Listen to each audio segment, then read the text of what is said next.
নমস্কার বন্ধুরা, ফেমাস দোলনস কিচেনে আপনাদের সবাইকে স্বাগত জানাই।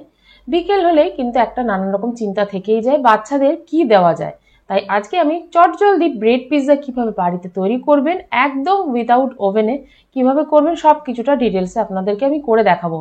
আসুন শুরু করা যাক আজকের রেসিপি তৈরি করার জন্য এখানে ব্রেড নিয়েছি এখানে পিৎজা সস, তার সাথে chilli flakes, mix sauce, oregano, যে কোনো একটা হলেই হলো যদি আপনাদের কাছে যেটাই থাকে। আর এখানে দেখুন আমি কিছুটা চিকেন ফ্রাই করে রেখেছি একদম ছোট ছোট করে।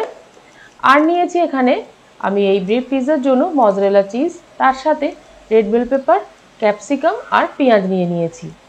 আর চিকেনটা আপনারা ছোট ছোট করে কেটে নিয়ে তার মধ্যে আদা রসুন এবং কিছুটা শুকনো লঙ্কার গুঁড়ো আর একটু নুন দিয়ে ভালো করে ম্যারিনেট করে রেখে দেবেন। তারপর হালকা তেলের মধ্যে একটু নেড়ে চেড়ে নেবেন, তাহলেই রেডি হয়ে যাবে যদি চিকেন বানান সেজন্য। এবার দেখুন আমি ব্রেডের উপর পিৎজা সস দিয়ে দিলাম। পিৎজা সস দেওয়ার পর এর উপর আমি মজরেলা চিজ ভালো করে ছড়িয়ে দিচ্ছি। এই রেসিপিটা একবার বাড়িতে করবেন, দেখবেন দারুণ লাগবে এবং বাচ্চাদের দুর্দান্ত লাগবে। টিফিনেও কিন্তু দিতে পারেন বা বিকেলের স্ন্যাক্স হিসেবেও ব্যবহার করতে পারেন। এবার এর উপর যে টপিংসগুলো নিয়েছি সেই টপিংসগুলো এক এক করে দিয়ে দিচ্ছি, অথবা কোনো গেস্ট আসলেও কিন্তু এটা রেডি করে আপনারা সার্ভ করতে পারবেন। আর টিফিনের আরও অনেক রকমের রেসিপি আমার চ্যানেলে দেওয়া আছে, আপনারা চাইলে দেখে নিতে পারেন। আমি ডেসক্রিপশন বক্সে লিঙ্কগুলো দিয়ে দেবো অথবা আই বাটনে দেওয়া থাকবে, আপনারা চাইলে সেখান থেকেও কিন্তু ডাইরেক্ট ক্লিক করলে দেখতে পাবেন। দেখুন আমি এক এক করে কিন্তু টপিংসগুলো দিয়ে দিচ্ছি। যেহেতু ব্রেড পিৎজা তাই এখানে টপিংসগুলো খুব ছোট ছোট করে কেটে নিয়েছি। আর এর উপরে আরও বেশ কিছুটা আমি চিজ এখন দিয়ে দেবো।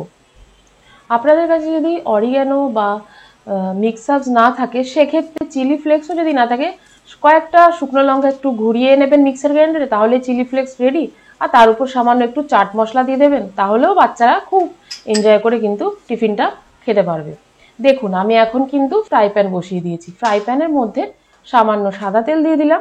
সাদা তেল দেওয়ার পর খুব ভালো করে কিন্তু মাখিয়ে নেব গোটা ফ্রাই প্যানটা। আর খুব সহজেই কিন্তু ফ্রাই প্যানেই এই পিৎজাটা তৈরি হয়ে যাবে। কোনো রকম দরকার নেই যে ওভেন লাগবে বা মাইক্রোওয়েভ লাগবে। যদি থাকে তাতেও আপনারা করে নিতে পারেন, আর যদি না থাকে সেটার জন্য আমি আজকে আপনাদেরকে এভাবে করে দেখাচ্ছি যাতে আপনাদের সুবিধে। এখন আমি কয়েক মিনিটের জন্য ঢাকা দিয়ে দিলাম। এটা কিন্তু আমি লো ফ্লেমে হতে দিয়েছি। এখন কিন্তু ঢাকা খুলে নিয়েছি আর দেখুন কতটা সুন্দর হয়েছে আর চিজটা কত সুন্দরভাবে কিন্তু মেল্ট হয়ে গেছে। একদম কিন্তু রেডি হয়ে গেছে ঘরে খুব সহজ পদ্ধতিতে ব্রেড পিৎজা। আবারও আমি আর একটা করে দেখাবো আপনাদেরকে। আর আজকের আমার এই সহজ পদ্ধতিতে ব্রেড পিৎজা আপনাদের কেমন লাগলো সেটা কিন্তু অবশ্যই আমাকে কমেন্টের দ্বারা জানাবেন। আর ভালো লাগলে কিন্তু আপনাদের আত্মীয় ও বন্ধু বান্ধবদের সাথে কিন্তু শেয়ার করবেন, তাহলে তারাও বাড়িতে খুব তাড়াতাড়ি তাদের বাচ্চা এবং বড়দের জন্য তৈরি করতে পারবে। আমার আজকের রেসিপি যদি আপনারা ফেসবুক পেজ থেকে দেখে থাকেন তাহলে পেজটা লাইক ও ফলো করে নেবেন। আর ইউটিউব থেকে যদি আপনারা আমার এই রেসিপিটা দেখেন তাহলে কিন্তু আমার চ্যানেলটাকে লাইক ও সাবস্ক্রাইব করে নেবেন ও সঙ্গে থাকা বেল বাটনটা প্রেস করে দেবেন, তাহলে আমি যখনই নতুন কোনো রেসিপি আপলোড করব সবার প্রথম কিন্তু আপনার কাছে নোটিফিকেশন চলে যাবে। সঙ্গে থাকুন, সুস্থ থাকুন, ভালো থাকুন, ধন্যবাদ।